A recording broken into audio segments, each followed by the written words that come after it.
Vous avez dit que nous avons des politiciens qui maîtrisent la géopolitique de ce pays.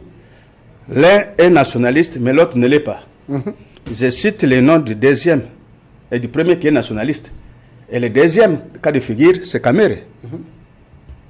C'est qui les nationalistes? Non, je ne vais pas les citer ici pour ne pas créer trop d'ennuis. C'est un professeur. Mais vous avez cité Kamere. C'est un professeur parce que soit nous parlons de Kamere. Mais vous verrez que ces gens-là sont combattus. Les nationalistes comme nous sommes souvent combattus. Okay. On peut nous accuser de tout, mais nous resterons focus sur nos démarches. Et Kamere, lui, je ne le vois pas servir l'ensemble des Congolais.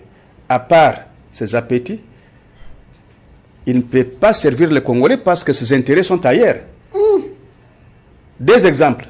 Le premier. Minembwe tombe. Et pendant la période où on avait érigé des barrières par les rebelles, personne ne pouvait arriver. En pleine campagne, c'est Kamere qui va pour entrer à Minembwe, sans être inquiété. Courage, audace, donc il était trop sûr de lui. Il y a des enfants dans les cantonnements, dans les camps de réfugiés à l'Est qui meurent de faim. Kamere va aller offrir 300 têtes de vaches à une fête de mariage au Rwanda. Alors qu'ici au Congo, il y a des fêtes, le président de la République qui l'a soutenu a marié ses enfants. Kamere n'avait jamais présenté même une chevrette. Allez-y comprendre. Qui est reproché de plusieurs irrégularités, j'y arrive, quand ici on évoque une position floue vis-à-vis de la situation politico-sécuritaire. Qu'est-ce que vous comprenez quant à ça?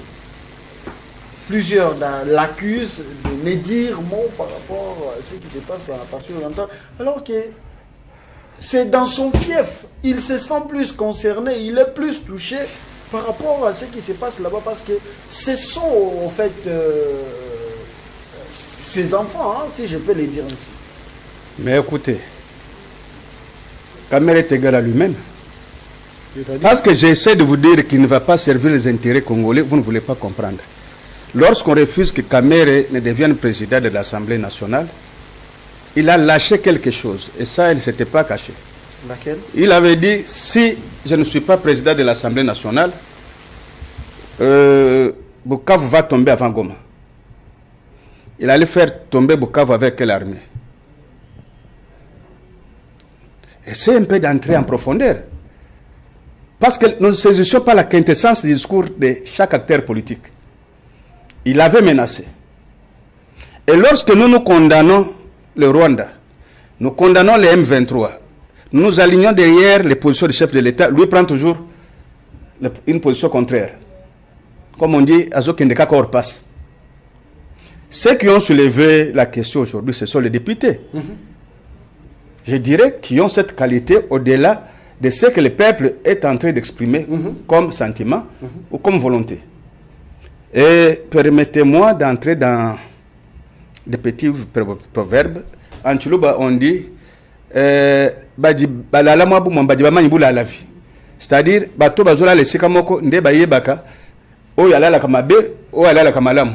mais parce qu'ils sont dans l'air parlement là, ils savent comment ils l'ont constitué par le braquage. Mais lorsqu'ils vous disent que c'est Kamere qui bloque la machine, comment nous allons mettre un point de vue? Merci. Acceptons parce que ce sont eux qui ont les leviers. Merci. Ce sont eux qui peuvent éjecter Kamere. Et nous, en émettant notre petit point de vue, non, laissez Kamere, il est sain. Ça va servir à quoi? Parce que le vote va se dérouler au Parlement.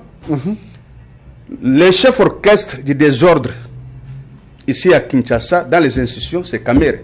Il y a déjà bicéphalisme dans la gestion au sein de l'Union sacrée. Merci beaucoup. Et je pense que la dernière réunion de quelques de ces députés, dans un endroit trop secret, peut vous révéler l'intention réelle de l'homme. Allez, on va recevoir les deuxièmes invités en plateau, mais bien avant cela, mesdames et messieurs, vous devrez savoir et noter par ailleurs que la haute cour militaire rendra son verdict aujourd'hui, vendredi 12 septembre dans l'affaire opposant l'ancien chef de l'État congolais Joseph Kabila Kabange au ministère public. L'information est confirmée par un extrait de rôle affiché dans les valves de cette juridiction. Donc attendons voir comment est-ce que cette affaire sera bouclée et donc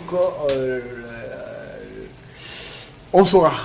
On en saura un peu plus. Bienvenue une fois de plus. Allez, Gaylor Makwala, communicateur du parti LGD, du compatriote Matata Ponyo, l'ancien Premier ministre en République démocratique du Congo, ne sait pas